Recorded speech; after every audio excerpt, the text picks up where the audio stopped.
Hey, everybody, welcome to the show. Hey, today we're hanging out with a gentleman by the name of Todd Fox. He has extensive military and law enforcement background. He's still a Marine. I consider him a Marine still to this day. He may be a former Marine, but that's not how I look at it.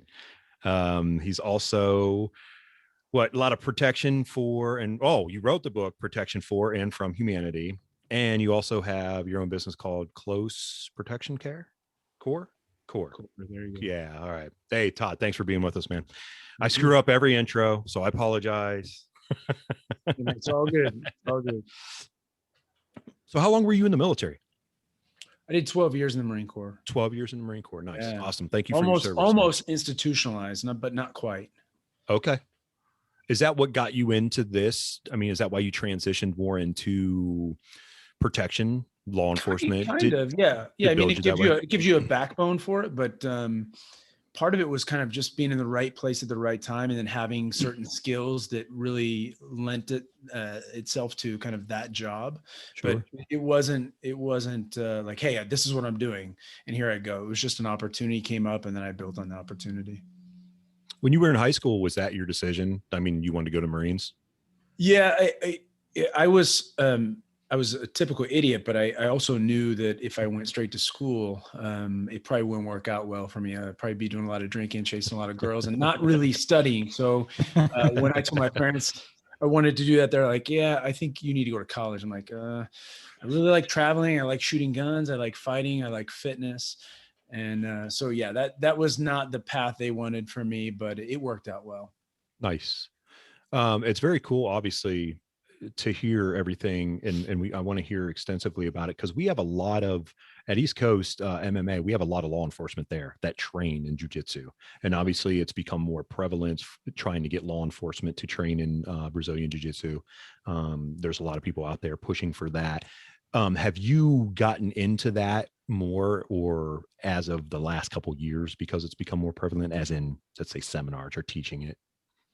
No, I mean, for me, I've always taught military and law enforcement. Okay. I mean, that goes back 25 years. It goes back even in prior to that. But there's a reason why jiu-jitsu is appropriate for law enforcement officers. You know, to be honest, it does the least amount of damage, and it's the most effective, and it's also puts you in the most critical positions. And you know, we talk about this a lot. Now it's a big thing in everybody's training, but before, jiu-jitsu was not a big thing in the law enforcement community. And to be honest, also the volume of law enforcement officers who chose to train outside of what they call in-service training is pretty small. And now you're starting to see them kind of develop this understanding of why it's so important. And like you mentioned, there's a lot of programs out there now that support it, which is great.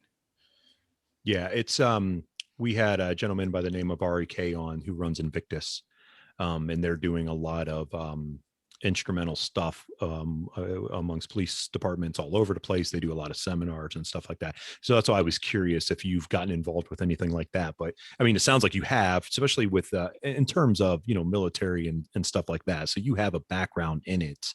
Yeah, I mean, that was a core competency. I mean, we were training guys for 25 years, and to this day still do. I just trained a police agency last week, a state agency, and 2 weeks before that trained a federal agency. I mean, that's never stopped. The shift for us is the other way, actually. We focused on military and law enforcement for all those years, and now we've kind of shifted a little bit more to the civilian population, and teaching them how to deal with certain scenarios that are more common now with the levels of violence we're seeing in the States. But yeah, that's just kind of been a part of life for me for the last 25 years. Nice. You said the level of violence there in the States versus, let's say, years ago or whatnot. Personally, I know obviously you're on the forefront of that. You see it more now, or is it more prevalent now? It's definitely more prevalent now. So I talked to somebody else about this recently. If you look at the levels of violence and how you normally do that in the States, there are what are called UCRs, or uniform crime reports, that are basically fed from a local entity to a state police and then onto the FBI at Quantico. And they basically aggregate that data, and then they punch out the numbers, and you know how many homicides there are per 100,000 inhabitants of an area. So it's apples to apples for the most part. And you can look at that across all kinds of regions and countries. And when you look at that, for example, I'm from St. Louis. In St. Louis, outside of war zones, that means outside of Iraq, Yemen, Afghanistan, Iraq, Syria, outside of that area, or those areas, St. Louis is the 13th most violent city because they have 66 homicides per 100,000 inhabitants. Wow. And to give you a frame of reference, Sinaloa, the state of Sinaloa, you're talking about for Culiacan, the seat, the capital of Sinaloa, has 70 murders per 100,000. So it's only 4 murders different, and that's saying something. People don't understand that. I mean, numbers can be skewed. Of course, they get skewed all the time by politicians, left and right. But yes, it's more violent. People have access to more things, and in particular right now, because there's kind of been a movement that is in support of fighting against the police. And that doesn't help. Sure. Yeah. The respect is gone. Like when we were all coming up, when we were young kids, man, you looked up to police officers, you respected them. It's a whole different ballgame now. Yeah, you're absolutely right. Yeah, it is amazing to see stuff now. Even my kids, my young kids see it, and I'm obviously trying to educate them as much as I can. They'll come home and ask questions. Conversations are happening. My oldest is in middle school, so some of that stuff is becoming more prevalent as a conversation. So I try to sit down to him and, explain it. And my father-in-law was in the Navy, and he served 2 terms in Vietnam. So my oldest son, I want to go to the military. And my 7-year-old goes, well, I'm going to the military. So I'm like, okay, you guys are going to do this, and this. This is what you're doing. And mom says, no, you're not doing this. But to teach them the things that they're seeing now is, I try to put that in perspective for them. So it has changed so much, from years ago when I was a kid. I'm in my 40s, Chad's in his 40s. It wasn't like that. You respected police officers, and you just did whatever, they were asking you to do it from a respectful standpoint. And and it was the same for me. And it's not to say that I was perfect and didn't get into shit and do stupid shit. But sure. Right. Exactly. Just like if I'm speeding, I know I'm breaking the law and I get pulled over, and I'm not pissed at him because he's giving me a ticket or because he pulled me over, because I'm the one that's screwing up. Right. Right. But the thing about it is there's a lot of stuff that's happening that's very quiet. And for example, it's national news now, but the school district where I'm at, literally where I'm sitting right now, just made the headlines yesterday because the teachers were basically having these agendas and they were pushing them through silently, these lesson plans. And they came out and said, we're going to hide this from the parents. We'll give them fake lesson plans and not tell them what we're teaching the kids because we don't want any pushback on this. So if you want to look it up, it's called Rockwood School District. This just came out. Huge deal. Huge deal. Can you imagine with your kids, you think they're learning one thing, but the teachers have a totally separate agenda for them. So it's an indoctrination of sorts. And just like I mentioned at the top of this program, I was in the Marine Corps. So yes, I had an indoctrination into that. And thankfully for me, it was very positive. But you at least want to know what your kids are learning and how they're being taught it and what the intention is. And so if you get a chance, look that up. Rockwood School District. It popped off yesterday. Okay. Rockwood, wow. ROCAWOOD, and check it out. Hopefully, it's not happening where you guys are at, but they say it's a national thing. Wow. Yeah, that's disturbing, to say the least. Because my wife and I are I agree. Yeah, my wife and I are highly involved with what they're doing. Obviously, we're always checking on things, and with the pandemic going on, they've done some e-learning because they've had to and whatnot and stuff like that. So we're always ingrained to know what's going on with them. So yeah, wow, that's interesting. As you should be. They're your children. Sure, right. Right. Yeah. More parents should be that way. Absolutely. That's usually where the problem begins. And if they see something and don't identify it or don't deal with it, then it's exacerbated. And so, yeah, you're right. You should be absolutely involved with every aspect of your child's life. Definitely. Yeah, absolutely. Yeah. Hey, when you started jiu-jitsu, was it in military or did you start before that? No, so I was doing karate, like a knockoff Kyokushinkai. And we were doing Japanese jiu-jitsu. So we did those two things. Oh, okay. And my instructor basically was a hard-nosed kind of Marine cop.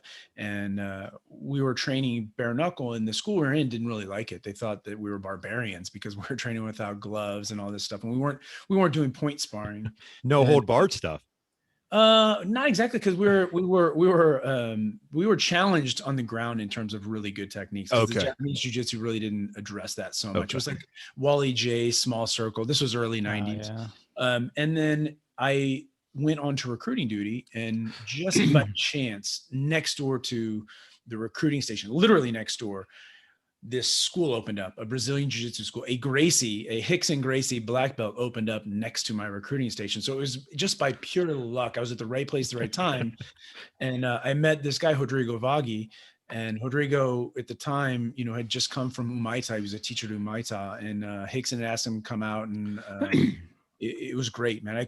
It was the best gift ever. I met him, and my karate instructor said, "Hey, you need to stop training this and go train that." So I was lucky to have people like that around me, man. Mentors. The mentors I've had have been phenomenal. That's awesome. And it makes you so more well-rounded. Chad and I have talked about it several times, and he's been around a plethora of, practitioners and world champions and everything to get a little bit of taste of all that. And, Todd, with jiu-jitsu, even my short time being in it, it's like, it never ends. There's never anyone, no matter how good you're going to be, a plateau to it. Nope. You're always going to be able to grow. You see things from different angles. You see a different perspective. You look at it through a different lens as you change. It never stops. It never stops. Did it help you? Yeah. Go ahead, Chad. I was just going to say, I feel like I've been a black belt. This is my 3rd year as a black belt. I feel I've picked up more little details in those 3 years, or for some reason, things have just clicked. Yeah, man, there's so much out there. There's so much information. Things are changing. And it never stops. Even if things didn't change, there's so much to know and so much to understand. And it's not just even understanding, it's being able to do it. It's being able to teach it. It's being able to do it under stress. It's being able to do it with a gi, without a gi, with weapons and confined spaces. There's so much to it. It's not just replicate this movement on a mat. It's a complex thing to be able to really, we say master it, but I've been training 25 years, and I've been a black belt. I think this is my 14th or 14th year, maybe, as a black belt. Nice. Wow. And it doesn't, nothing changes. Like I'm still dumbfounded by certain things going, sure. Yeah. Oh, wait a second. Why did this happen? And why did this work? And why didn't the thing I thought work? And like, it happens all the time. It happens almost every training session. Do you get to train a lot now? When I'm not touring, or when I'm not sent overseas, or when I'm not dealing with issues. Yeah. So like right now with COVID, actually I've been able to train a whole lot. And for the guys that weren't too worried about it, they got together and were training on their own. Sure. And, yeah. It's been good. The guys have trained consistently and pretty hard for the past year. So it's been good for me, because I'm normally traveling. I'm in about 60, 70 countries a year.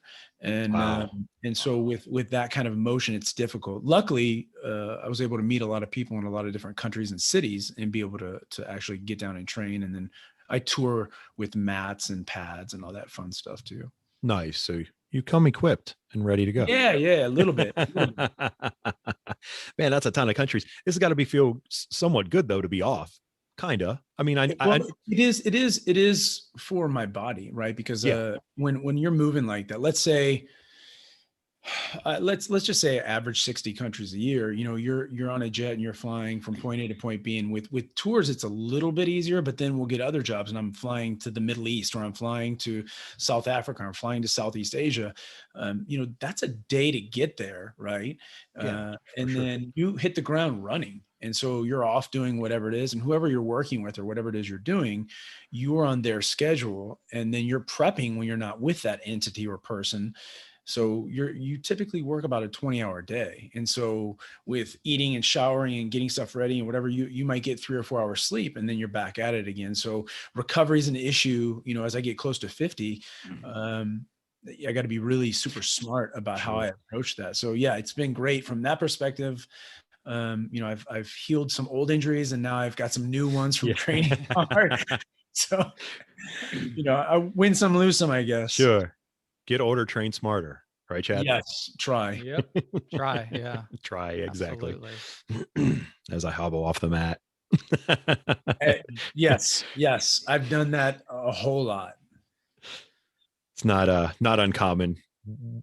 Just be smart. It's always small things, like little nicks and bangs. And it's like, what's my knee doing? Like, what the heck? But yeah, but also as you get older, man, you're paying for stuff that you did. Like I'm paying for military stuff or SWAT stuff. Yeah, I was gonna say protection work or jujitsu. Like, oh shit, my MCL had a grade 2 tear, but now it's a 3. It's gone, and the meniscus had like a simple tear, and now it's a complex tear. And and you don't realize it until you get a little older, and like you wake up and you step on it wrong, like, oh, and then you're down for 2 weeks because you got out of bed wrong. So it's the positive thing with that for me, and I'm sure you guys have experienced this to some degree, is that it almost forces you to change your game and do something you wouldn't do to deal with it. Like when my knee is jacked, I got to fight from half guard, and I wouldn't normally fight from half guard. And now I got to fight from the bottom where I'd normally fight from the top. And, I can't do that, say my favorite sweep anymore, because I can't put that hook in on that side. So it almost forces you to grow if you want to keep training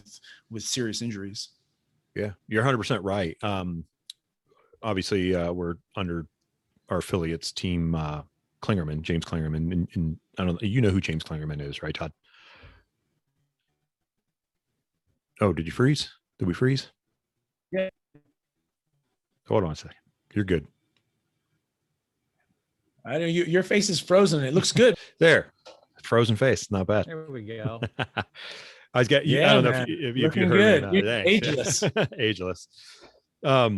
I just shaved all the beard off. That's why. That's my wife's like, yes, finally. James Klingerman, right? I do know James. Yeah, James. So he dude. talked about that because he went through a horrific, random act of violence, and he talked about having to change his game. Now I know it's totally different versus a MCL or banged up knee, but like he talked about that, like he had to change his game completely on how he was going to do things, so it makes you evolve kind of in a different direction, just like anything. And I'm the type of person, and I know Chad's like this too. It's like something's hurt, but you're going to do something different to keep going. Because if I stop altogether, I'm seizing up. If I stop altogether, like it's true. Especially now. I think we've all been to that point too, where are you hurt or are you injured? There's definitely a difference. We're always going to be hurt as much as we've trained. Sure. Yeah. Like my hands hurt, my knuckles hurt, my knees hurt a little bit, but that's what I told James. Just look, if they shoot you in the face again, just rub some dirt on it and get back on the mats. It's still unbelievable. It's still unbelievable, like how that happens. But I'm sure you've come across quite a few interesting things, not to yourself, but other people, because of the line of work that you've been in. So yeah, I mean, a whole lot. I mean, a little bit to me, but mostly to other people around me. I've been really super lucky. We were just talking about that. Did you guys see this video that started circulating in the last day or two of these armored car driver, two guys in South Africa where they're getting shot up and chased? I have not seen like this. 10 people have sent it to me. Maybe it's because of what I do, but 10 people have sent that to me. And I was talking to a friend, and he's like, I can't believe it's that bad in South Africa. I'm like, yeah, it's horrible in South Africa. And, I was talking about some of the trips that I've been on down there and some of the things that have happened. And the violence that you see there is very different than the violence that you see here. On one of my last trips to South Africa, we were dealing with a very high net worth person. And, we were advancing a site. So you go ahead and you do a site survey, you look at the place and you figure everything out, where you're coming in, where you're going out, where police are, where medics are, where you'd stage, where they'd be, where you'd be, all the admin and logistics. And sure. In doing that, all of a sudden we hear this lady screaming, and I'm with a special forces guy from South Africa, very, very crusty old guy, but really knows his shit. And he's like, let's just pop in this corner, this little alcove, and we can kind of see out, but we're not in the line of fire. So we pop out, and this guy goes running past us. And long story short, he had a machete in his hand, and he had seen a lady outside eating, with her friends, and she had a nice big rock on her finger. And he went up with machete, boom, chops off the hand, grabs the hand, goes out and takes off. So, that kind of stuff we don't see so much here. That's very specific to that kind of region. They're what they call TTPs, or tactics, techniques, and procedures. But that'll let you know how good it is here comparatively. Yeah, we have it really good here. I tell people all the time when they complain, I'm like, go overseas to a third world country. Oh, listen, I preached that. I just did a podcast a couple weeks ago on this, and it came up, because so many Americans are complaining about how it is here, how horrible it is. And I so many fronts, like 147 countries that I've been to, I've never found a place that was so easy to be successful as this place, and never seen the diversity that we have here too. And it's just, even at the lowest level, you have access to things here. Like you can go get water. There's a water fountain that you can walk up to in the public. You can walk into a library and read books. You can have access to the internet. You can get public housing. You can get food stamps. Like there are hundreds of places that you could go to that none of that exists. That infrastructure doesn't exist. You can't get clean water. Right. People don't understand it. You don't know what you don't know. We got it good. We got it real good. And everyone here tends to consume everything so much. We're consumers in America. We're consumers. I don't want to say by nature, but by force. Like we force ourselves to be consumers, and then we allow that to leak into our brain and think, and we don't pay attention to what really is going on out there in the world. We've had guests on who have immigrated from Brazil, jiu-jitsu guys, and they talk, it's the greatest country ever because where they came from. And they're like, I don't know what people complain about. Well, yeah, it's in when you're here, and obviously we view it and see it, it's getting worse all the time. And we were just talking to a gentleman about everyone wants, they don't want to put any hard work in, but they want all the glory. Yeah, absolutely. It doesn't work that way anywhere in the world. You don't just here you go, bestow all of this upon you, and you don't have to do anything. It doesn't. We have it backwards. We want all this stuff now, and we'll do the hard work later, and that doesn't work. That's not reality. It's not. You speaking of Brazilians, I had this same conversation. I would think you probably know who Hollis Gracie is, right? Oh yeah. Mm-hmm. Big. Okay.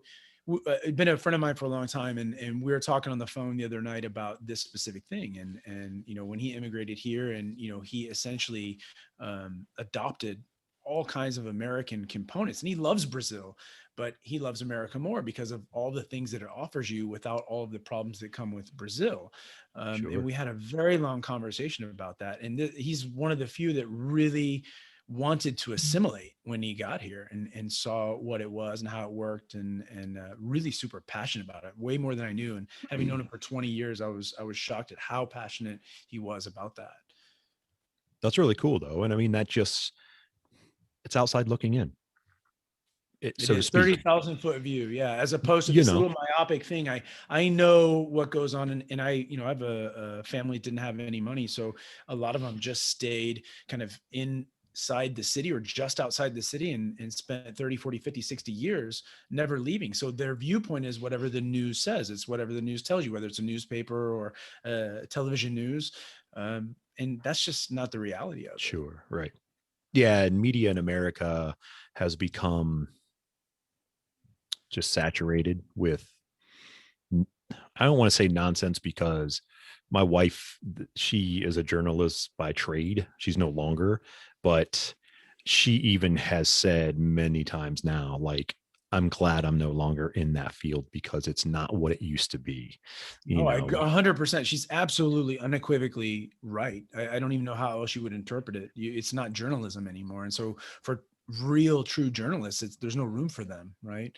And sure, right. You look at that 24-hour news cycle and what has to be fed and what sells, and then regardless of anybody's political affiliations, it's constant, whether you're left or right, and you have to pick a side. Wait a second, I'm just looking for the news. I don't want you to politicize information that's fact. Right. Yeah, you're not allowed to be in the middle. You're either left or right. Yeah. It's like, two options. Yeah. There's no way that you could have views from both sides. That's totally impossible. Right. Yeah. Those conversations. I love those conversations with people. I'm like, I get the funny look in my face. Like, we're done. I'm not going to have this conversation. You're a great person. Sorry, I got to go. You know what? And I think a lot of people, you know what? It's not worth that conversation with some people because they're just fixated on it and you can't change your mind. So it's not worth your time. And you move on and you deal with people who are reasonable and logical and who, are looking to question things and try and understand things better. And you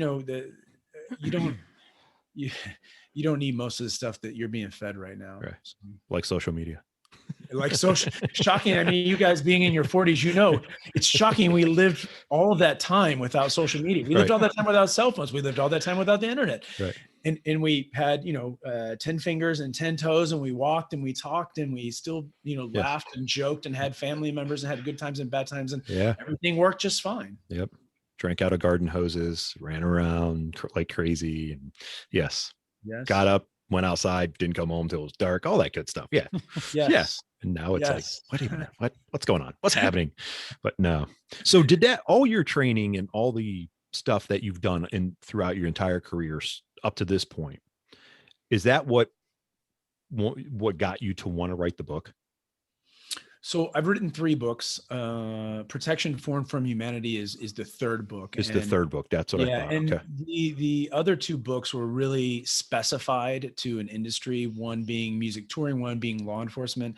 And this one is really written for the average person. So what it does is it basically takes systems and processes and concepts that we've used in the military special operations side for protecting all kinds of people, the law enforcement special operations side for, again, protecting all kinds of dignitaries and diplomats, and then for executives and things like that. And it takes those systems and it gives you a really simple approach to those systems so you can apply them to a business or your family or for yourself. So you can apply them to like everyday life. Correct. And that's the intent. Hey, here are some things that you wouldn't have run into unless you're in the military or law enforcement. So take a look at them. And then I try to simplify them, take a really basic common sense approach, so that I didn't get off on a tangent talking about things that were really specific to the military or law enforcement. Sure. And give people some ideas about systems and strategies that they can implement in their daily lives. So like soft skills and hard skills. Yeah, so absolutely. So we talk a lot about that. So we break it down into these different phases and how do you essentially see things and how do you process things and how do you look at a room and what is important when you're looking at a room and how do you identify what is normal, a baseline, and then how do you identify what's not normal, an anomaly, and then is that anomaly benign, meaning it's not going to hurt you, or is it a critical anomaly that can do some harm to you? And then what do you do if you identify an anomaly? So anomalies for us above the baseline, meaning there's something added to an environment that wouldn't normally be there. Anomaly below the baseline, something that's removed from an environment that would normally be there. And then, we essentially have 3 options, right? We're going to continue as planned. We're going to change our plan and adjust for what we witnessed or saw or identified, or we're going to cancel our operation in GTFO and trying to understand it through the lens of a normal person. Hey, if this happened and you saw, X or Y or Z, here are some options. So we take people kind of through those processes, what to do when things do happen, when to make contact, when not to make contact, what you're trying to do when you are making contact. And then like you're talking about hard and soft skills. So hard skills is what everybody thinks about when they think about my job, running protective services, shooting and fighting and driving and all of that kind of stuff. And I love that stuff. I've done that stuff my entire life and I continue to do it.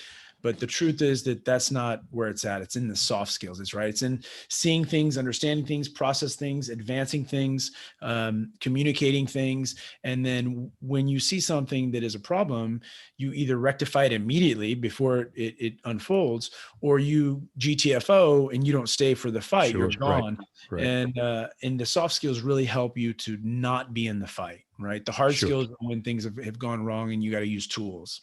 It's kind of, so I would simulate this to like jujitsu is, for instance, check your ego at the door. So the soft skills are teaching you to maybe not get to the hard skills, but they teach you also how to get through the hard skills.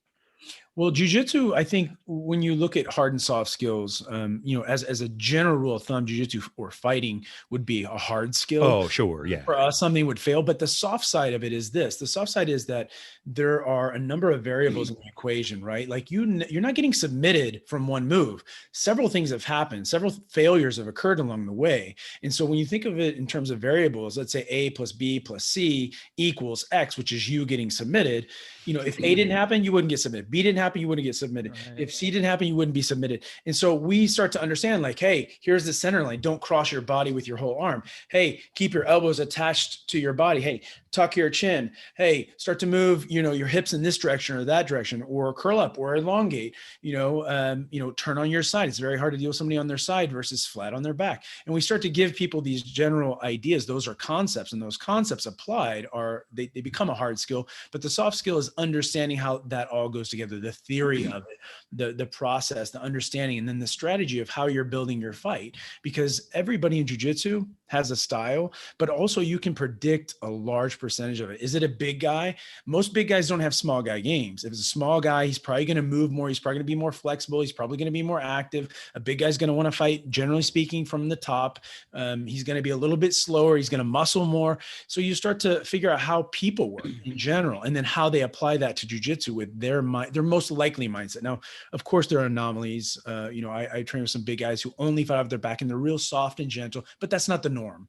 Sure. And the same thing with small guys. I have some small guys who are D1 wrestlers, and they only fight from the top, and they only fight in a very aggressive, kind of hard focused style, but that's not normal, right? That's not what we normally see. So the soft side of jiu-jitsu is being able to analyze and look at the situation, understand it, and adapt to it. Or the strategy of like, oh, that guy's a really great guard player. I'm going to pull out guard and put him in my guard. Now he doesn't have his best weapon, right? So that's the soft side of being good at jiu-jitsu. It's more strategy and concepts.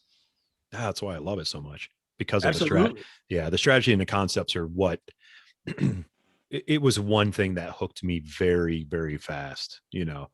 Obviously the family aspect of it, and I've talked about it numerous times. And Chad's a great coach, and everyone at our academy is great. But I'm a puzzle guy. I'm a design engineer by trade, so I design. So I'm like, that's the way my mind works. So I was very much into that. Problem analysis solution. That's jiu-jitsu, right? It's problem solving. Right. It's a constant moving puzzle. And the cool thing about that, we talk about some of that in the book, not relative to jiu-jitsu, but it might as well be like OODA loop, right? So observe, orient, decide, and act from the Boyd cycle. It's literally what you're doing, and it is constantly getting reset. So I'm observing what the guy's doing, I'm orienting to it, I'm deciding what I'm going to do, and then I'm acting. And in that process, it keeps getting reset, because every time he moves or adjusts for what I'm doing, the cycle starts over again. And then if he can throw a wrench in the cycle, I can't cycle through it as quick as he can, and my OODA loop expands and his gets smaller, and he wins. Yeah. So yes, 100%. And for engineers and for thinkers and guys that are problem solvers and like puzzles, I don't think there's anything better than jiu-jitsu. Yeah. Yeah.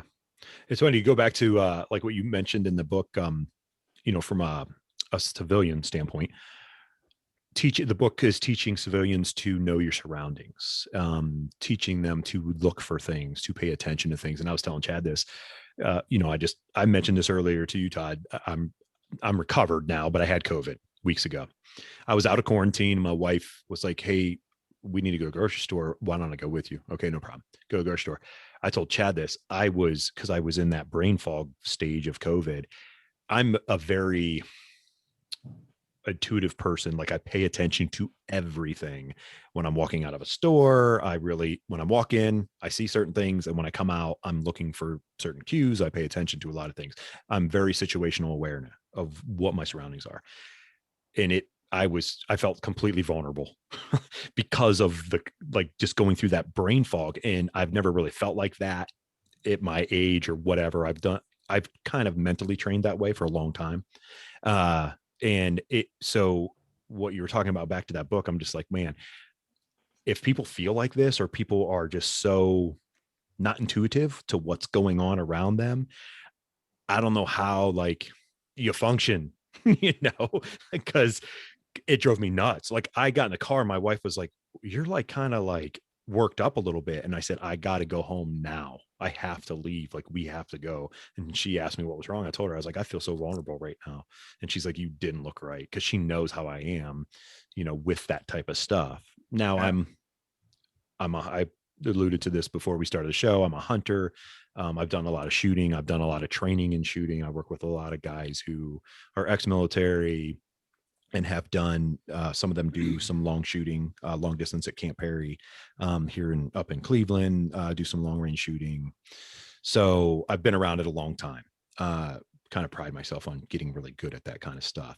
So yeah, when you mentioned that in the book, I'm like, okay, you got a buyer. I'm gonna get this book and read it. It sucks. It sucks to feel vulnerable for anybody, but especially a man, and especially a man who's trained in some type of fighting system, and especially a man who's trained in a fighting system and shoots guns and hunts, and you know, the worst feeling in the world, you know, because you have this thing like, yeah, I'm good to go. I'm comfortable. I've got confidence. And all of a sudden, when those kind of things start crumbling or they're removed from you somehow, some way, it seeps in, and that's not a good feeling.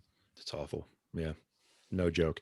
Yeah. Everybody out there who's listening, go out there and get this book, man. Protection for and from Humanity. So you guys can learn some stuff about your surroundings. And I'm sure Todd can allude to more from all three books. But would you say the third book would be good? Yeah, I mean, for a normal person, for an average person who's not in the military, who's not on a law enforcement special operations team, it's going to have something in there. Even if you know some of this stuff, some of it you won't, right? In terms of information, like assessing information that you're getting, assessing the source, assessing the reliability of the source, and then the validity of the information. Most people don't know how that works. Also, things like, you know, setting up some type of threat assessment or risk assessment or vulnerability assessment. How do you really assess something? It's not you going, well, this is good and this is bad. There's actually a system, like a pointed system that you would use. So there's all kinds of little bits and pieces, but basically it's an exposure to how to think. And if you read it and you really take it in, and maybe even for some people, maybe they need to read it a second time, it will give you a different perspective, and it will give you some tools, just like jiu-jitsu does for anytime a fight clincher hits the ground, you're set, you're good to go.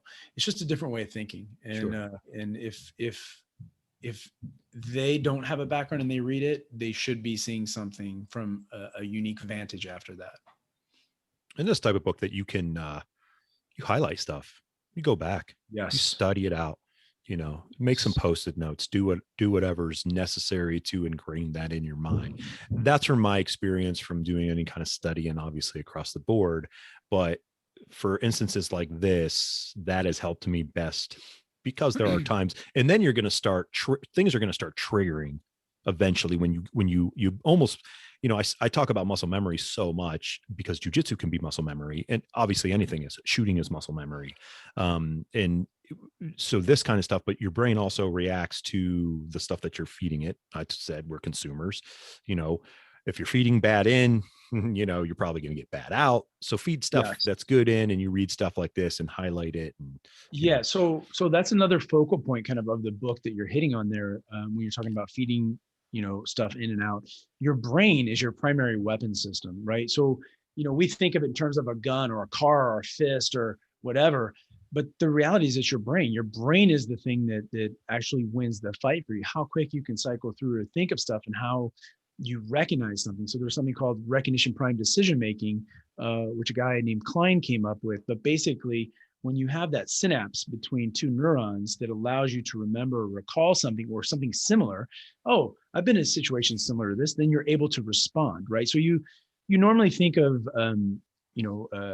extreme situation in terms of fight or flight. The reality is there's a third one, which is freeze. And a lot of times freeze isn't because they wouldn't do something. It's because they have no recall or understanding, and they don't have any type of place to go because they've never experienced something similar to that. And then boom, they're a deer in the headlights, right? Whereas if they had some type of ability to recall something was similar, then they'd try to apply that same process to that situation.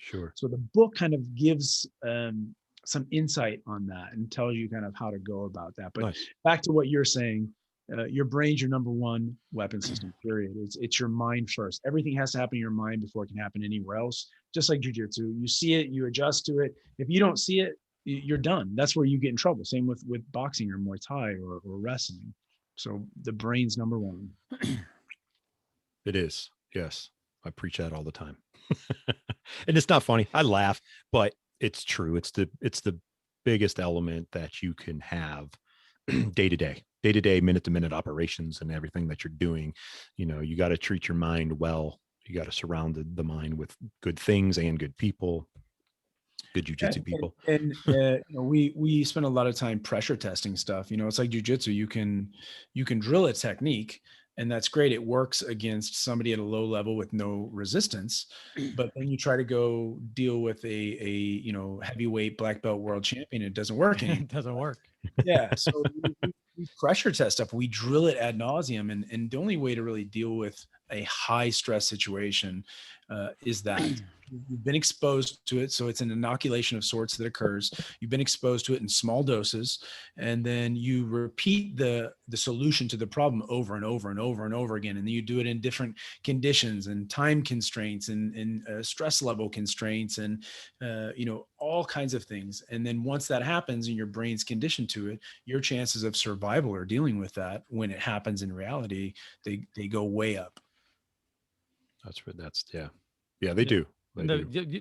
Yeah. Go ahead, I was Chad. just going to say, we're talking about situational awareness with you and everything, and it's something you've been a part of, obviously, for a long time. I don't know if this is a silly question. Is that something you ever can turn off? Like if you're just out at the grocery store, or is it always on? It's hard. It would be for you, for example, if you walked into, let's say, a mall, and around here we don't have it in malls, but in the old days you had it. If you walked into a mall, and as you're walking into the mall, there's a jiu-jitsu school. Let's say you're on vacation, Right? And there's some guys doing stuff, and a guy's teaching a technique, and you're walking past. Can you just walk past it? Where you stop and turn? You look whether it's good or bad, and you're kind of analyzing it, right? Yeah, and absolutely. And so it's very similar to that. It's very difficult to do, but there are times where you would intentionally turn it off, right? With a family member or with a controlled environment, a group of friends. You know, if you two guys were at my house and we're having a beer and we're talking, whatever, I wouldn't want to be, you know, wired tight to my environment. Also, I live on some acreage, which helps, but that gives a little more freedom. Yeah. Yeah, a little bit. But you know, obviously to relax. So in the book, we talk about a very old system from Colonel Cooper. Colonel Cooper is a former lieutenant colonel in the Marine Corps who started a gun school called Gunsight back in the 70s. And Colonel Cooper came up with a color code system, right, where he had these color codes that were essentially states of mind, nothing related to the current color codes from the government, none of that stuff. But the first color code that he talked about was code or condition, is how he called it, condition white. And condition white, where you're just totally oblivious to your environment. You have no idea what's going on, which is like this. You're staring at your cell phone, you're walking down the street, and you know, 2 people in the last month have died literally doing that. One guy riding a bike and one woman walking into a backhoe, and then it basically smashed her. Oh man. You know, yeah. So totally and complete. You might as well be sleeping or daydreaming, your eyes closed in the shower. So condition white is very dangerous. And he would go into these different conditions, but basically when you get to condition yellow, which is the next phase, in a nutshell, what happens is you're aware and you know that something bad could happen. You're just aware. It's not like you're taking any special precaution. You're just paying attention to what's going on around you, and you know something could go wrong. And if it does, you're ready to respond. And so you can be in that condition indefinitely, right? You don't need to raise your heart rate or blood pressure or anything like that. You can be at your normal resting heart rate. You can be at your normal blood pressure levels and walk around just aware. Part of that for me is if I'm aware, I'm very comfortable, right? So I'm more calm when I'm aware than when I'm not aware. That's for how me I am. Right. Yeah, personally, so I feel like I'm not paranoid. I'm just prepared. And if I'm prepared, why would I be paranoid? I'm ready to go. You know what I mean? So it's just like jiu-jitsu. When you have something happen you've never seen before, it's very different than you've trained that position before. Even positions that you may hate, like, you know, I don't know your style, and I anybody can do anything they want. If they make it work, that's great. But because I'm focused on more of a street style, and I competed for 20 years and won all kinds of stuff.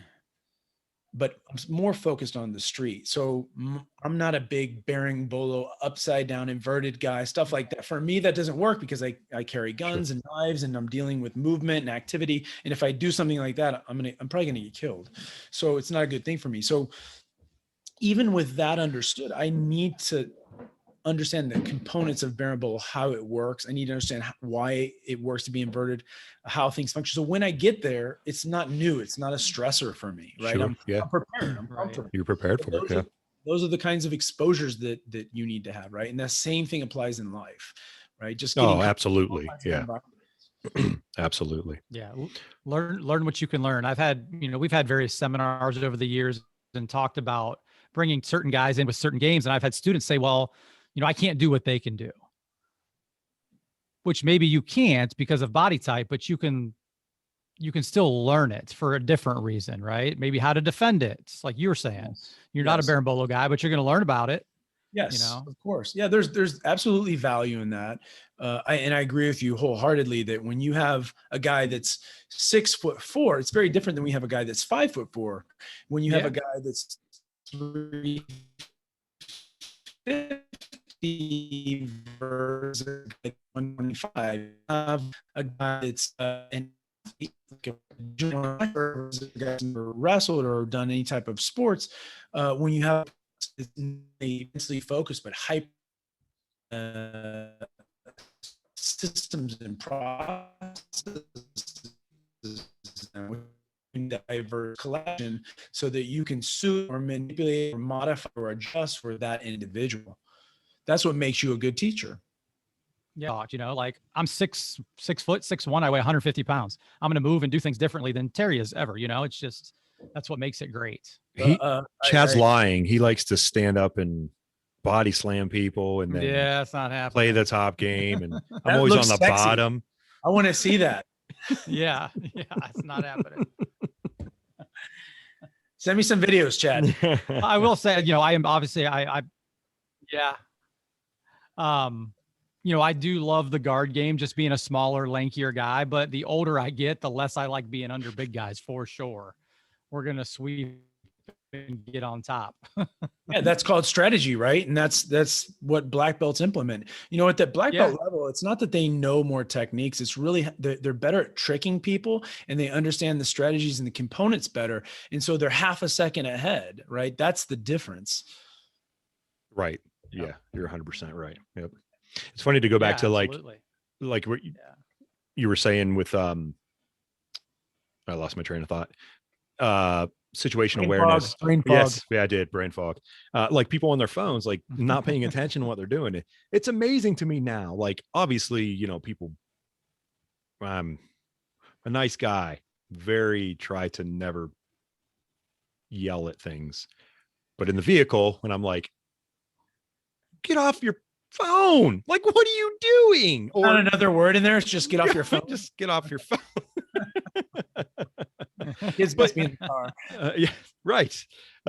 It's unbelievable to me where we've come from a society standpoint like that. Like when you were alluding to the two people, unfortunately, it's very unfortunate to hear that has happened.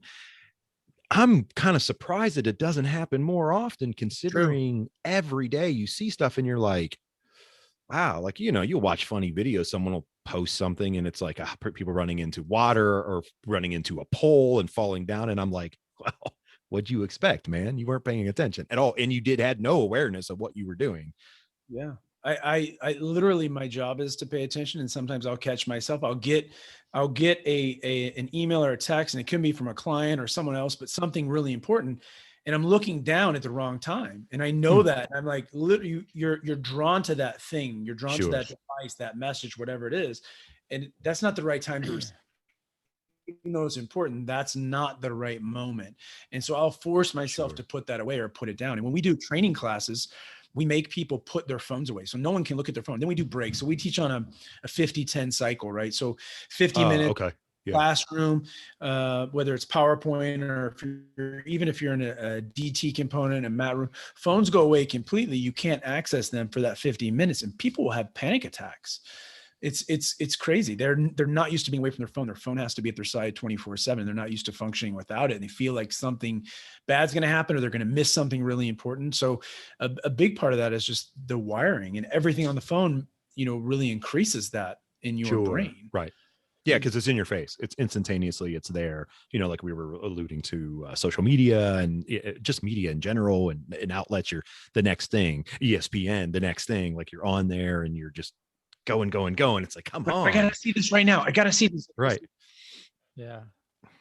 Yeah, I was just gonna say the same thing. It's instant access to whatever we want. Right. Yes. So you guys remember, if you're in your late 40s, you remember, like me, I don't know how close you are, but we used to go to the library as kids, and we had to basically look up books, and they use this Dewey Decimal System where you'd go and you'd have these cards, index cards, and you'd scroll through, okay, it's this, the author's last name is that, it's in this section, it's 56.321 or whatever it is. And you got to go search for that thing. And then you pull this thing called a book out. Back in the 1900s, you remember that? Yes. So yes. We have that. If you wanted to learn something, you literally have to spend a lot of time reading. And if it wasn't a book, at a minimum, magazines, getting martial arts magazines or gun magazines or car magazines or whatever it is you're into, and then studying that. And maybe you get a tidbit of information from that, and then it takes you to another spot, like the old school rabbit holes. That was a rabbit hole. That was always a rabbit hole. Then it would take you. Then it might take you to the book. Well, I don't know if you guys probably aren't old enough to remember this, but when I was a kid, they used to have, like, Sony and Colombia would have like these penny deals where you'd send a penny in and you would get to pick like 7 CDs before CDs, cassettes. Oh yeah. Remember that Columbia House and all that Columbia stuff? House. Yeah.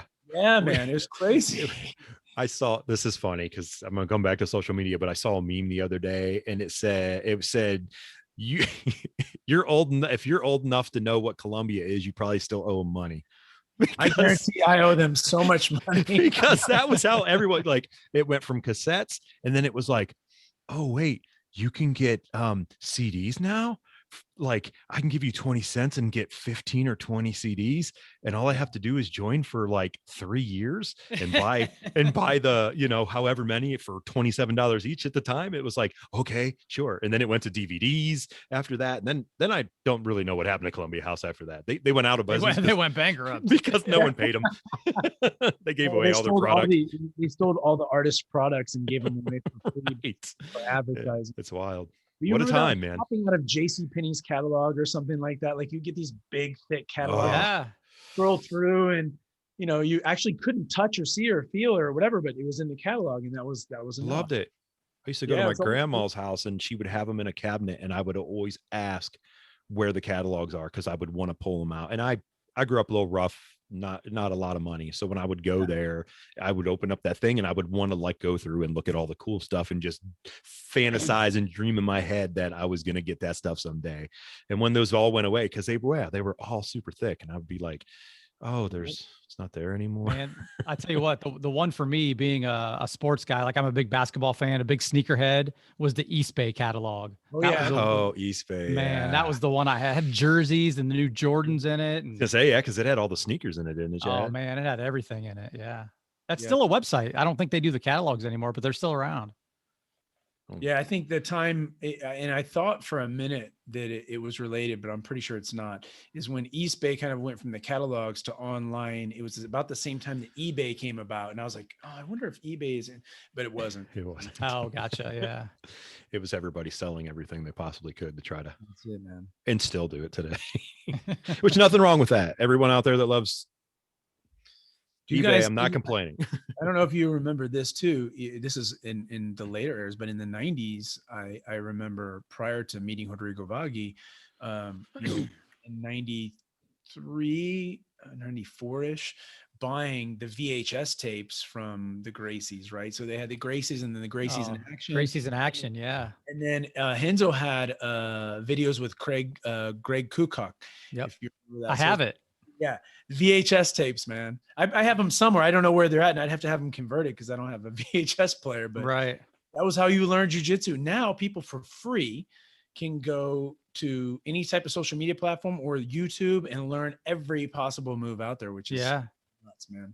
Yeah. I always say it's a blessing and a curse of YouTube and social media, because being an instructor, you have, not all of them, but you have white belts coming in trying to do this crazy move. Like, yes. What are you doing? I think that it is a blessing and a curse, and sometimes I think it's more of a curse than a blessing. Right. Right. Yeah. I'm sure. Todd, do you see that? Last week. Oh, I was going to say, yeah. Do you see that? It's horrible. A guy will come in and be like, "Oh, I learned this." I said, I don't know what you're doing. They're like, "Yeah, it's called the such and such. It's the beaver dam break, blah, blah, blah." I'm like, I have no idea what the beaver dam break. When I started, we didn't have names for hardly any. I think there were a dozen moves that had names, and the rest were just like, put your arm here, put your thing here, put this here, do that. So there weren't names to it. And now everybody's name and everything. And there's sometimes like 3 or 4 names for the exact same move. Thing. Yeah. It's you enter in one spot and you exit one spot, but then you go the other way and now it's called something totally different.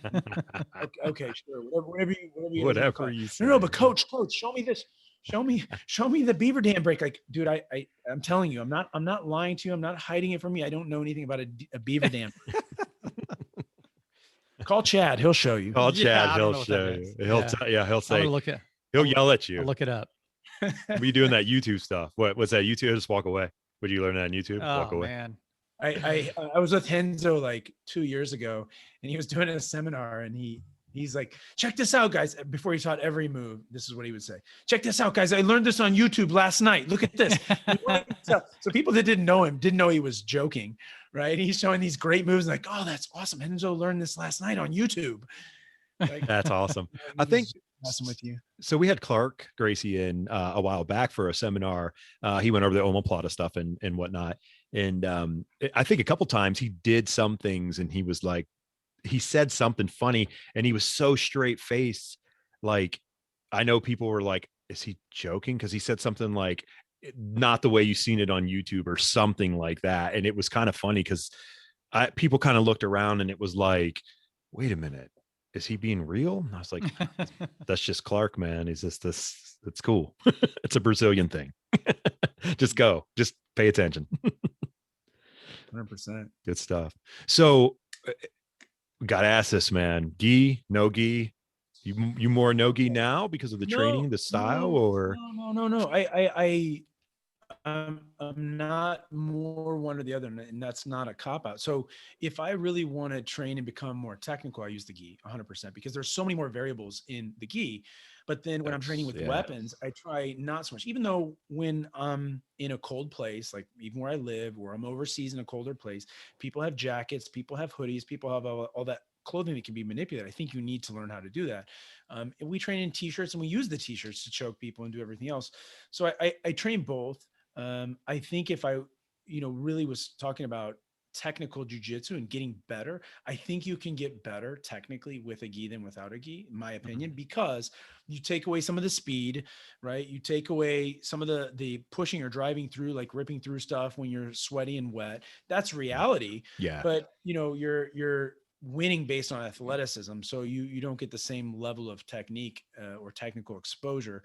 But I think you got to train both, man. I don't agree at all that you should only do gi or only do no gi. That's not real. You got to do both. And I think based on what your goals are is how you modify what percentage you do of each. So if you're going to compete in gi, maybe you train gi 80% and no gi 20%. If you're a no gi guy and you prefer to do submission wrestling or ADCC style grappling, you're going to do the opposite. And you're going to do 80% no gi, but 20% gi. So you stay kind of in that game and you understand how it works. Yeah. I think most of the stuff from my style, to be really fair, it translates because we have a very simple style. Most of the Hickson guys are very, very simple. The Rodrigo Vaghi guys are, generally speaking, very simple guys. And it translates from gi to no gi to MMA. And we always competed in all three. Nice. Yeah, definitely. As me and Terry talk all the time, as I get older, I like no gi less, I think, just because of the fast. Athletic. Yeah. It's hard to slow it down. It's hard to slow it down. But I also look at guys like, we talk, if you're going to do gi, train more gi, no gi, train more no gi. But then you look at, to me, just because I'm old school, one of the best competitors ever, Marcelo Garcia, when he was at his height, he did no gi like once a week. Yeah. And he went into Abu Dhabi and crushed everyone. Well, he's an anomaly for sure. He is, for sure. Phenomenal. But I agree with your sentiment because I like I said, if I had to say one to get more technical. If I wanted to be better at jiu-jitsu and I was forced, which I'm not being forced, but if I was forced, I would probably train more with the gi on, just so that I have more variables in the equation, so that I have more potential outcomes and I understand it in a broader sense. But I still think, everybody out there has access to train gi and no gi both. And I think even if your goal is the other thing, you should train both. And and for us, the style needs to be commensurate with your objectives, and Sure, if it's absolutely not, something's wrong. Yeah, absolutely. Yeah, definitely. So you were hooked because you were right beside the gym or academy when it opened, because you were recruiting then, or you're at the recruiting office. When you were hooked, did that lead right into MMA? Yeah. So first of all, and I've told everybody this, I had a very long conversation with Andy Stump on Cleared Hot about this particular thing. But when I first went in, I had fought in smokers and in the Marine Corps boxing. And then I had fought bare knuckle karate, and, I had beat a lot of people, and really good people, tough people. When I went in the first day, I had a kid, his name is BJ. I had this kid who was like 17 and 150 pounds. I wasn't a lot bigger. Maybe I was 170. And he tore me up like a little bitch. He basically like triangled me and I was like, I couldn't figure out what happened. And there was this kind of, this denial that occurred for me, like the first, cause I just couldn't understand. So the first time I was like, okay, I made a mistake. I slipped. And I was making excuses for myself. And then I went and he did it again. And I'm like, holy shit, this guy just literally did whatever he wanted. And then it happened like with the next guy and the next guy and the next guy. So it probably took me a week or two to go, suck it up, Buttercup. That you're going to just get beaten for a couple weeks or a couple months before you kind of get the hang of this. Sure. And then once I kind of figured out how this thing worked, because it was so contrary to what I had been doing, I loved it and I couldn't get enough of it and I wouldn't stop. And to your question, Rodrigo had us fighting in NHB almost immediately. I want to say within 6 months of starting my jiu-jitsu training that I had my first NHB fight. Wow. And James and I talked about this. I don't know if you followed James in the old days, but when I had first met James, we didn't know each other, and we were talking about, oh yeah, I used to do this in Indianapolis, and he's, oh, where and that? And yeah, I used to go fight in this thing called Hook and Shoot. And he's like, oh, Hook and Shoot, Jeff Osborne, I'm like, yeah, dude, I used to, in the 90s, I used to fight in it. So, we got sent very quickly into what was called Submission Fighting Championships, Universal Challenge, Hook and all these kind of mid 90s kind of to late 90s events. And it was just kind of an expectation for the guys that were tougher or athletic that they would go from jiu-jitsu into submission wrestling and NHB, which as we know, NHB pretty much is MMA now. I was just going to say, you're old school when you call it NHB. And I know what you're talking about. So, Yeah, I trained with a lot of dudes, and all the dudes that came up on my team, had tons of fights. I probably had the least. I had a dozen pro fights, and I had a lot of really good guys around me who continued fighting. A bunch of UFC fighters, and they stayed with it. I stayed with jiu-jitsu. I stayed with no-gi. And I was traveling so much, I didn't feel like that was appropriate to jump into MMA or NHB at the time when I was getting back. So I stuck with the other stuff and stuck with Muay Thai, but my MMA days ended like 2002-ish. Okay. Yeah, that'd be a hard transition to be doing what you were doing and training at the same time, and then to come back and be like, let's get in a ring. It's hard enough to just do jiu-jitsu or just do Muay Thai, but to then do like jiu-jitsu, boxing, Muay Thai, wrestling, weightlifting, running, and then it's not real. Plus your I'll call it regular job. You know what I mean? Like, sure, let me do that. I'm not sleeping at all, ever.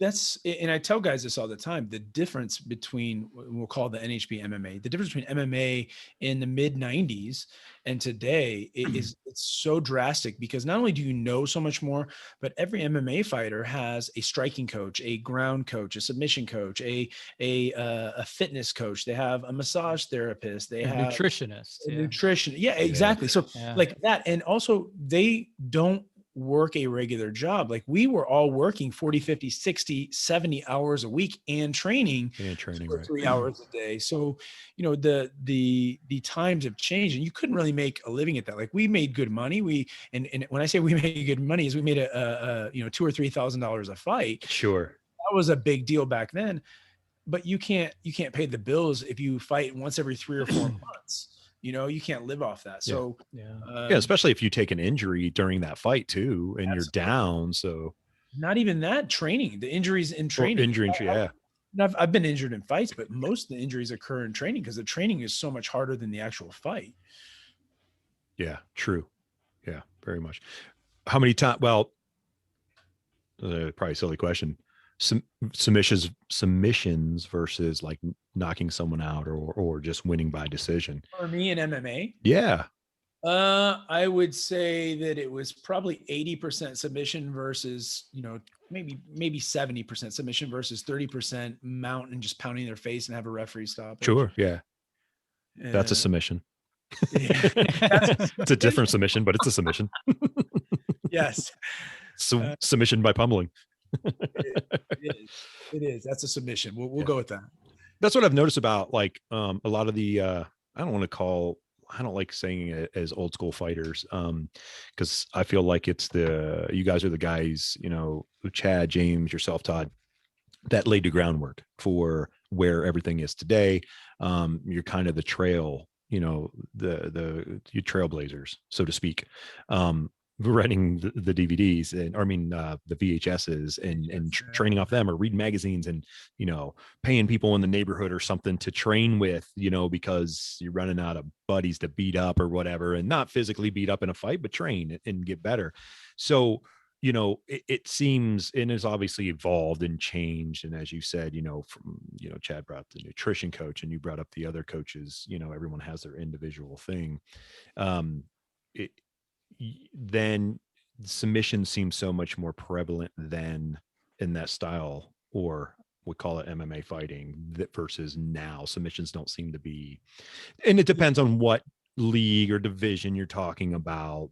You know, if you're talking from a UFC standpoint, you hardly ever see. I always get excited now when I see it because obviously I'm involved with it, and you know, I'm like, oh yes, submission. Like I think you're right, and I think I understand part of it, right? One thing is you look at what MMA was, and in the old days, we used to fight in when I started, it was a 30-minute single round. So also like 30 minutes. Weight categories were like 50 pounds. Like, so there's a massive disparity. It wasn't 10 or 15 pounds, 50 pounds. And then even before that, you know, there wasn't a weight limit. So it was very different. So the thing is with jiu-jitsu and the grappling, it's very technical and it's not super sexy. People want to see violence. They want to see the punching, the elbows, the knees. True. Yeah. And so what happened is it ended up going to the ground. And what you're trying to do, you got to think of everything in terms of money, because everything is a business. And the people that owned the UFC, as well as all the other events, said, you know what? People are getting lost when it gets to the ground. They're booing, you know, stand up and fight like men. And so people didn't get it, and they still don't really, to be honest. No. And what ends up happening is they want the people fighting up becomes more violent, more aggressive. And when that happens, people are screaming and yelling. They're very excited by it and about it, and people will buy more, pay for more.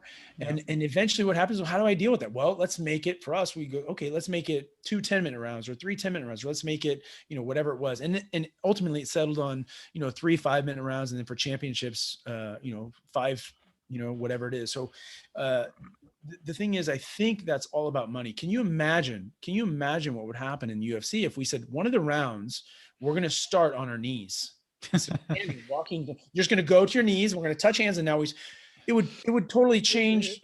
Yeah. It changed. But everything. We're not going to do that because it's not sexy. Right. So we're standing rounds. Every time it's standing, it goes to now I do Muay Thai, but my jiu-jitsu is way better than my Muay Thai. So it's a disadvantage for me to start standing every time. And it would be a disadvantage for anybody else to start on the ground every time.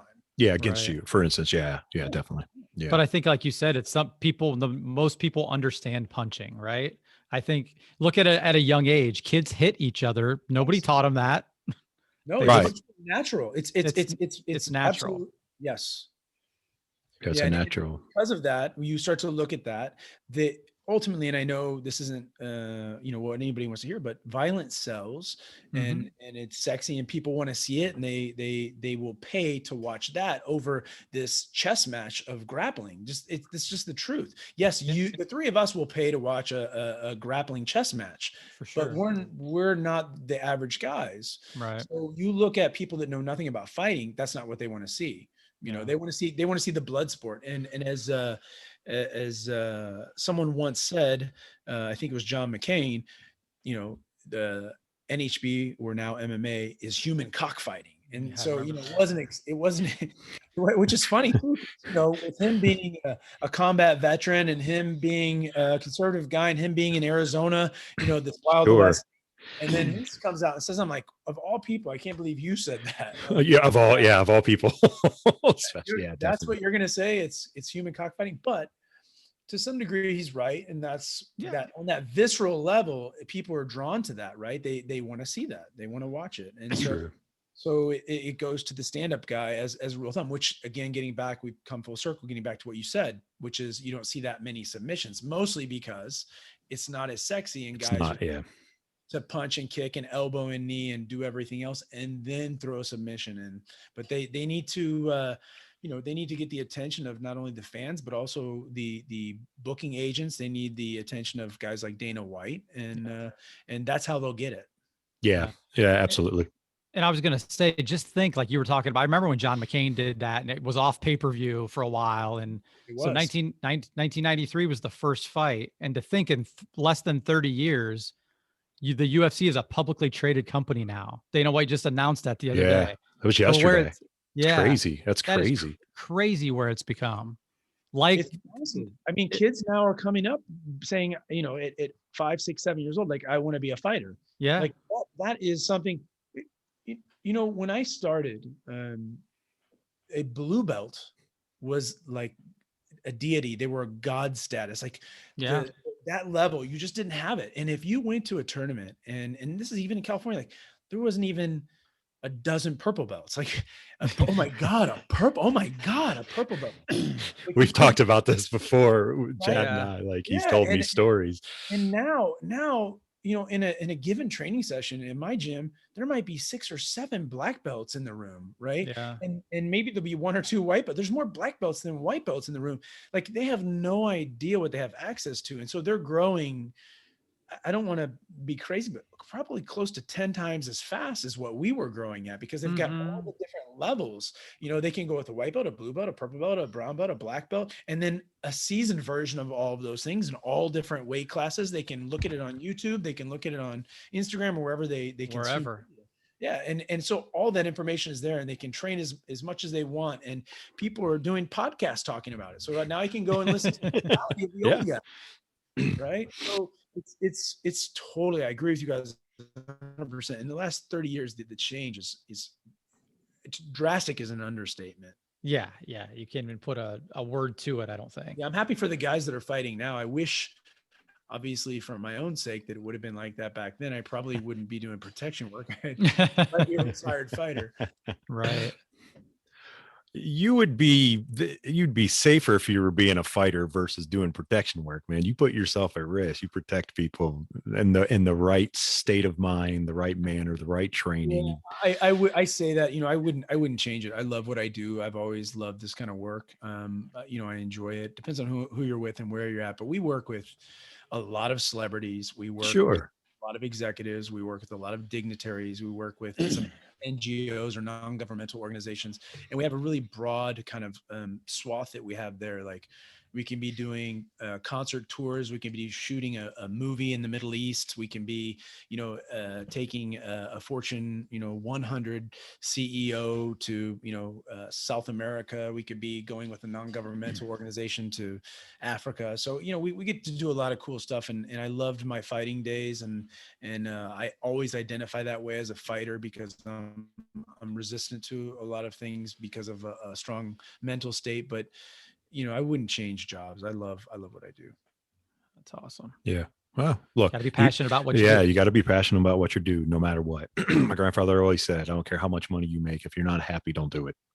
Do what I'm you with love. him. So That's why the three of us still do jujitsu, right? Because Mhm. it's, man, once you get that bug, I don't know that you ever get rid of it. I definitely have tamed mine a bit, but it's still there. You go away and you see something and I want to do it. And I just thought of a move or an angle or position and I'm back in it. It's just, it's a unique thing. And the cool thing for the three of us is you can do it till you're 80 years old. It's not like boxing or Muay Thai where it's like, okay, you're 50, it's kind of time to hang up your gloves. sure. Right. Right. That's what Chad said. Chad said, when we're walking on walkers on the mat, I was like, all right, I'm down.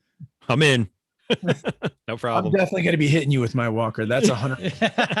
No question. And I'm even going to take the tennis balls off the ends.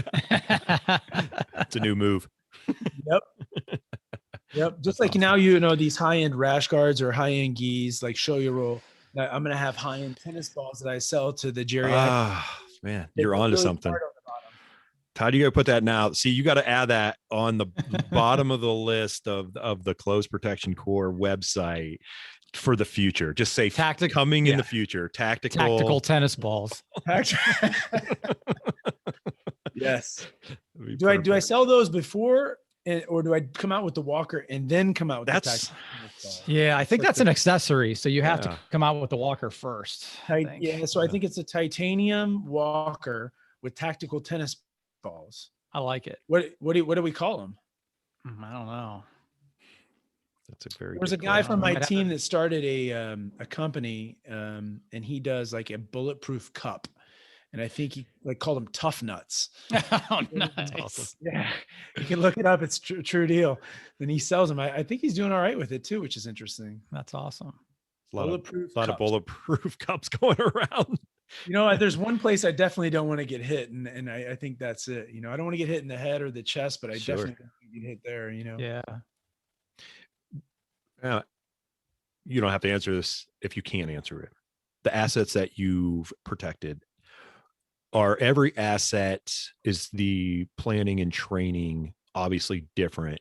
Is the amount of time different? Months, weeks?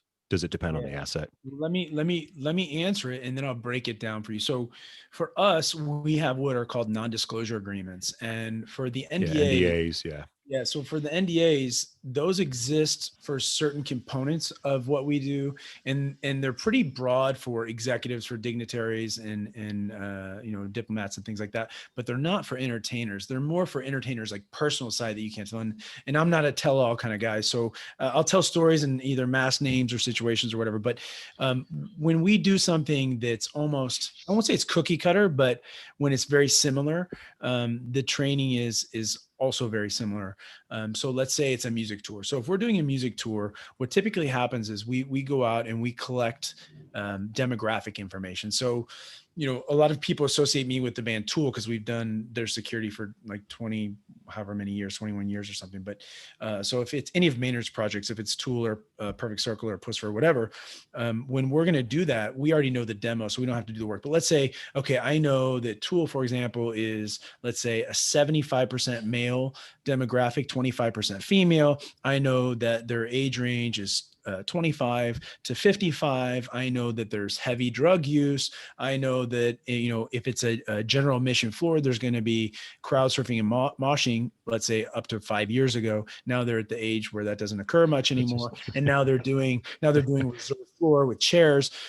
So I start to look at like the set list that they're going to use, when the set list is going to kind of peak, and when people are going to be active and when they're not going to be active, and the shift in drugs that people are using, and then the type of stalkers we have, and where those people are located in the country, and what I have for assets for law enforcement in those regions, and who we're going to, all that stuff is available to us. So we'll put together a general plan. Let's say you're in Ohio, and let's say you're in Cleveland, and you're coming to a show, and we can go and look in databases of what you buy and who's where and what they're doing and stuff. And so I can kind of start to research that. Hey, is this guy that is a problem in that city bought a ticket, or has his daughter, or has his friend, or has his whatever. Okay. And you start to pull data that's available through a number of different sources. And then we start to plan for that, and we put guys on it, and we move people around. And then, you plan for whether you're touring on a tour bus or whether you're on a private jet, because that changes, if you're going onto a tarmac or if you're just walking outside of a venue and getting on and off a bus. And it also changes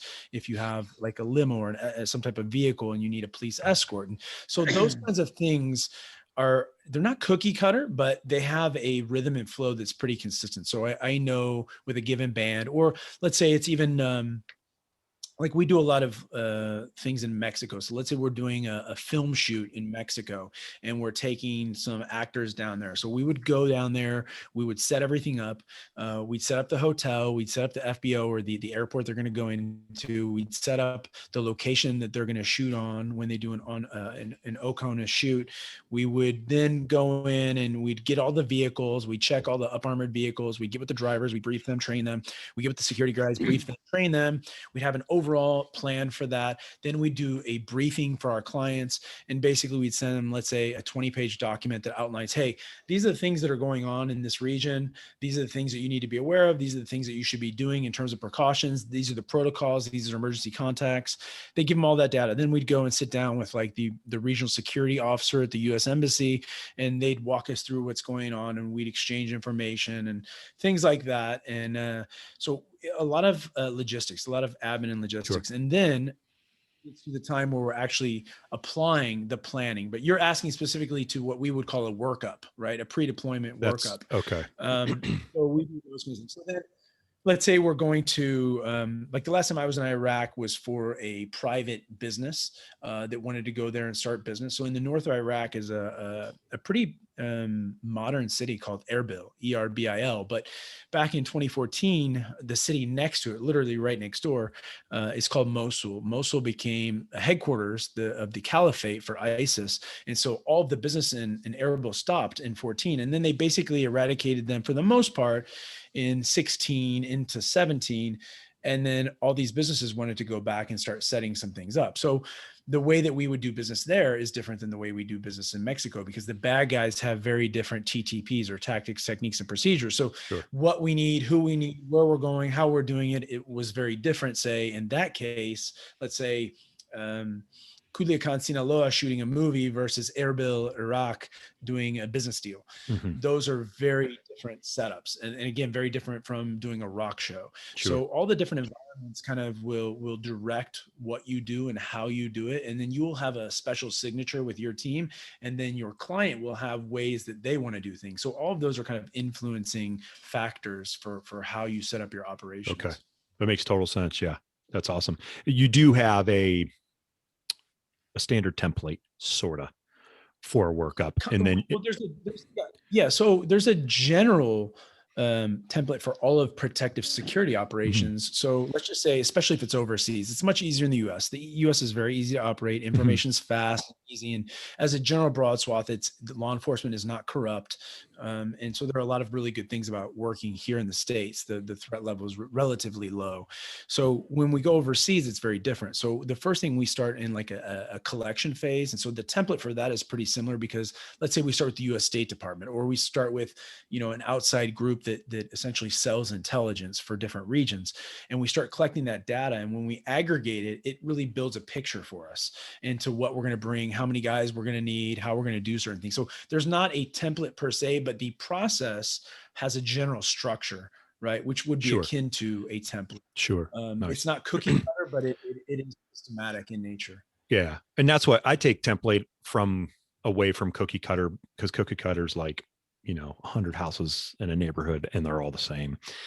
Your template is like a building that you insert pieces, and those pieces are going to be different. I have a lot of templates and stuff like that we do from work, but every job that we do is different. It's always different. And, so you start with a template and then you build those pieces in there. So that's kind of what you're doing in that. And I'm not trying to, for everybody out there, I'm not underselling what Todd does by no means at all. Like, it's amazing. And actually you educating me and our listeners on that part right there, like taking the time to find out that much stuff, even for a show in the US. I have young kids. I want them to be able to experience that type of stuff when they get older, go to a concert, go to something they like, or drag dad along to a concert I don't want to go to, like knowing that that kind of stuff is going on so you feel protected, or you have knowledge of it to say, yeah, this type of stuff is being done. Like it's not just winging it and hoping that nothing happens. No. You know what I mean? It's quite the opposite of Right. that. Like when you think about a concert for you, we're doing stuff months in advance. So after we develop our demographics, we start putting into place certain things. And so how it works for us basically is, we look at things from the outside in and then the inside out. So we go both directions. And what happens is, we try to basically deter people from doing certain things. So we put things in place on the outside, right? So we have roving patrols, we have police outside with patrol cars, we have cameras, we have fencing, we have all these things that stop people from just coming in and doing something nasty, right? So we try to deter them. Then we create up these layers that slow them down. And basically what happens is we have detection mode. So we detect something, an anomaly that has occurred, so we can identify it. And then it takes them longer. The more layers we have, the longer it takes them to get to where they're going and do the bad thing they want to do. So that's a delay mechanism. And then we put these mitigation strategies into place, right? And then we have all of these different response mechanisms that we can utilize to deal with various threats. So there's a plan for, 20 or 30 different things that could occur. Sure. And then there's all these little layering techniques that occur. Like, what's the distance between the time that you leave the parking lot to the time you get to the first layer of, say, bike rack or fencing? And then what's the time to the hands-on pat down search that you get to? And then what's the movement from that to the doors where you're getting your ticket scanned? And then, how many people are in that process? Are there people, in a merchandise line that, are covering the cash, then getting down to the next layer of seating, and then getting down to the floor, and then getting through the barricade, and then getting to the backstage area, and then getting to the dressing room area. So the more layers we create, sure, it tends to be, but we're dealing with everything. We're dealing with what they're selling, because if they have some small thing that's a metal piece, some small hard metal object that they can chuck up on stage and it hits your guy in the face and the show ends, we're losing a lot of money and people are going to be pretty pissed. And now I've got to try to find a way to safely evacuate 30,000 people from this space so that we do not become liable for that. And liability is a big driving factor for us. So sure, I could imagine. Wow. But there are systems and processes and strategies that are used that are pretty detailed, pretty deep. Man, that's deep. Super deep, brother. That's deep, man. Good on you, Todd. Appreciate everything you're doing. Keep it up. Doing a great job. We're just talking about rock concerts. I mean, think about how that changes. That's what I mean. When you start to get to Mexico and Colombia and Iraq and Nigeria and all these places, and it changes based on what people are doing and what's accepted. It's a completely different world. I mean, it is thinking process for sure. It is a different world. I won't keep you too much longer. We won't keep you too much longer. But I got to ask this, man. Have you rolled with Maynard? Yeah, of course, man. I've rolled him for 20 something years. Nice. Okay. I figured, but I had to ask because he just got his black belt, didn't he? No, or did he? He's a 3-stripe purple belt. Or he's a 3-stripe purple. Okay. Yeah. I couldn't remember. Someone just got a rock star just got their black belt, didn't they, Chad? The guy, not one of our clients, Death Punch. Five-finger Death Punch. Yeah. Yeah. That guy got his black belt in Vegas from Mika, I think is the guy. It's a Humaita gym. Yeah. Yeah. He got his black belt, I want to say a couple of months ago. I saw that, but I know him. I don't train with him, but Maynard's a 3-stripe purple belt. Maynard's been training longer than me, actually. He was at Hickson's first gym in 94 or 5. And then my roommate was a guy named Henry Akins, and Henry was training with him and asked me to come train. At the time I was living with Madonna, and he's like, hey, do you want to come train with me and this guy? I didn't know who Maynard was. He's like, you want to come train with me and this guy? I'm like, yeah, I'll come. And so that's how I initially met Maynard 20 something years ago. But yes, I've run his security for that many years. Nice. Wow. So you got it down. Awesome. Yeah, he owns that is awesome. Yeah, he owns a gym called Verde Valley Brazilian Jiu Jitsu in Cottonwood, Arizona. So I was just out there yesterday. Oh, no kidding! Wow. Which is why I got a tan, nice Arizona tan. Yeah, it's warm out there. Yeah. We have a mutual friend that we did a podcast with named Dirk Morrison. He's actually, Chad, he's in Arizona right now. Oh yeah. He just posted some pictures. He's a pretty high level tattoo artist. And he trains in jiu-jitsu. So okay. Pretty cool. So he's out there. Just when you said Arizona, maybe think yeah, about that because it's so warm. So Maynard's place is 2 hours north of Phoenix, and it's outside of a little mining town called Jerome. But yeah, there's all kinds of, it's wine country now. That whole place has changed completely. Turn all in, nice. Yeah, but yeah, it's crazy. He's got a little jiu-jitsu school. So if you guys end up there, if you're down in Phoenix, Megatons is probably the place to train. But oh, that'd be an awesome place. yeah, especially if you like stand up. Like his judo game is so tight, really good, and he's tiny. Like Megaton's probably 140 something. Yeah. Wow. That's how he got his nickname, right? Throwing people, wasn't it? I think. Yeah. He's a beast on his feet. I mean, that's his. I would say his stand-up game is best, and then second is probably his spider guard. He loves spider. I heard him talk as a little interview one time because how old is he? Is he 50? Older? Megaton's maybe 52, like very early 50. Yeah. So, and he'll still do adult division tournaments at regional stuff. I think he just stopped that. But he was doing, and up to a couple years ago, he was only competing in adult, which is nuts. And I think somebody asked him and he said, I might not win, but I can ruin somebody's day. Oh, and you know what? That's true. That's very true. He can ruin their day. Jeez. Yeah. That's man, that is his daughter's crazy. doing pretty well. Yeah. She's not doing too bad. Yeah. Very cool. Awesome. He's got a unique style, but if you get down there, he's definitely good to train with. I'm sure.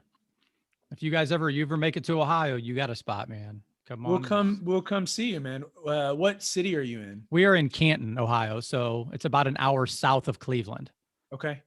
So Pro Football Hall of Fame. If we're in Is that what's there? Yeah, Pro Football Hall of Fame. 10 minutes from the Football Hall of Fame. Yeah, I've never been there. I probably wouldn't end up there either. Not if I'm too small to be a football guy. I played football in high school, but small for the big. Yeah. What's the? Are you guys both in the same area? Yeah. Yeah. Stark County is the county that we're in. Canton, Ohio. Stark County. East Coast. MMA. Do you know James Kelly? Jim Kelly? He's in Cincinnati, I believe. Okay, yeah, Jim's in Cincinnati. I think so. Yeah, I know the name. I don't know if I've ever met him, but just being from this area, I've know that name very well. Chad knows all the jiu-jitsu guys and especially in Ohio. At least the names. Matt Brown's in Ohio, isn't he? Yeah, Matt Brown's in. I think he's actually coming up and doing a kickboxing seminar at our gym in a couple of weeks. Oh, tell him I said hi. I talked to him a few weeks ago. He did a little thing for me for the book. So nice. Yeah, please send him my best. Good dude. I will. We just recorded a episode earlier with George Gergel, who was huge in Ohio area too. So yeah, down in Cincinnati. Yeah. So there's a gym down there. Yep. A lot of good connections. Yes, sir. Jiu-jitsu is a small world. It is. It really is. You don't realize how much it is.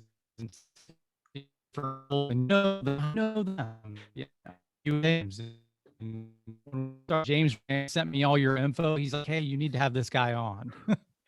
Yeah, it's like a network of people. And I don't know, I can't speak for you guys, but for me, I'm willing to go out of my way for a jiu-jitsu guy more than I would anybody else. So. I was just going to say that, that like, if you were in the area, I know you'd stop by, you know what I mean? Like beautiful thing. It's a beautiful thing. It's a very tight network. And I, to be honest, I didn't experience that in other martial arts. And I'm sure it exists in Muay Thai because that's a very tight network too, but I didn't get that in karate and it's jiu-jitsu's got that going on. And I love that. It's amazing, isn't it? Like, and I've talked about this before, but I never expected it to be like this. I was like expecting to train and I've talked about this on the podcast before.